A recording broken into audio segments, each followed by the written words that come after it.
नमस्कार साथियों। सुदामा ने एक बार श्री कृष्ण ने पूछा, कान्हा, मैं आपकी माया के दर्शन करना चाहता हूँ, कैसी होती है? श्री कृष्ण ने टालना चाहा, लेकिन सुदामा की जिद पर श्री कृष्ण ने कहा, क्या कभी वक्त आएगा तो बताऊंगा। और फिर एक दिन कृष्ण कहने लगे, सुदामा, आओ गोमती में स्नान करने चलें। दोनों गोमती के तट पर गए, वस्त्र उतारे, दोनों नदी में उतरे। श्री कृष्ण स्नान करके तट पर लौट आए, पीताम्बर पहनने लगे। सुदामा ने देखा, कृष्ण तो तट पर चला गया है, मैं एक डुबकी और लगा लेता हूँ।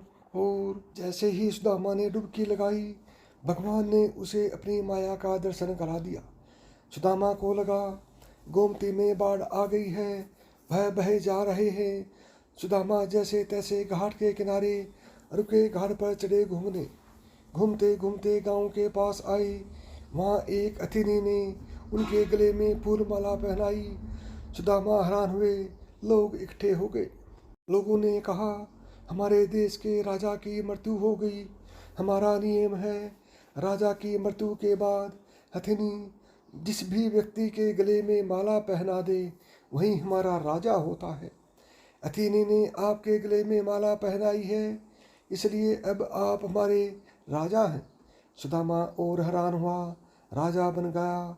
एक राजकन्या के साथ उसका विवाह भी हो गया, 2 पुत्र भी पैदा हो गए। एक दिन सुदामा की पत्नी बीमार पड़ गई, आखिर मर गई। सुदामा दुख से रोने लगा। उसकी पत्नी जो मर गई थी, जिसे वह बहुत चाहता था, सुंदर थी, सुसल थी।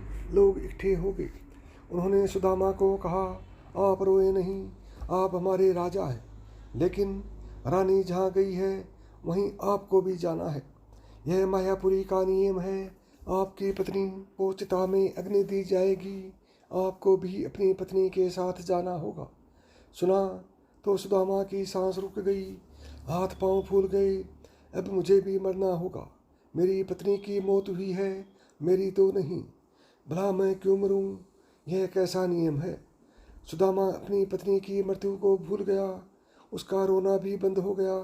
अब वह स्वयं की चिंता में डूब गया।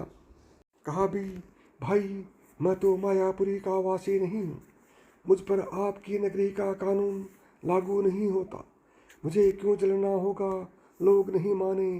कहा, अपनी पत्नी के साथ आपको भी चिता में जलना होगा, मरना होगा।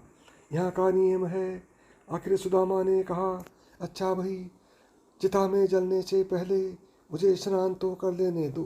लोग माने नहीं। फिर उन्होंने हथियारबंद लोगों की ड्यूटी लगा दी। सुदामा को स्नान करने दो, देखना कहीं भाग न जाए। रह रह कर सुदामा रो उठता।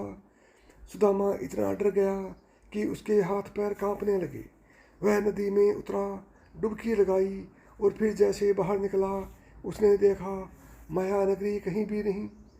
किनारे पर तो कृष्ण अभी अपनी पीताम्बर ही पहन रहे हैं और वह दुनिया घूम आया है, मौत के मुंह से बचकर निकला है। सुदामा नदी से बाहर आया। सुदामा रोए जा रहा था। श्री कृष्ण हैरान हुए, सब कुछ जानते थे फिर भी अनजान बनते हुए पूछा, सुदामा, तुम क्यों रो रहे हो? सुदामा ने कहा, कृष्ण, मैंने जो देखा है वह सच था, या यह जो मैं देख रहा हूँ? श्री कृष्ण मुस्कुराए, कहा, जो देखा वह सच नहीं था, भ्रम था, स्वप्न था, माया थी मेरी। और जो तुम अब मुझे देख रहे हो, यही सच है। मैं ही सच हूँ। मेरे से भिन्न जो भी है वह मेरी माया है। और जो मुझे ही सर्वत्र देखता है, महसूस करता है, उसे मेरी माया स्पर्श नहीं करती। माया स्वयं का विस्मरण है, माया अज्ञान है, माया परमात्मा से भिन्न, माया नर्तकी है, नाचती है। लेकिन जो श्री कृष्ण से जुड़ा है वह नाचता नहीं, भ्रमित नहीं होता, माया से निर्लेप रहता है, वह जान जाता है।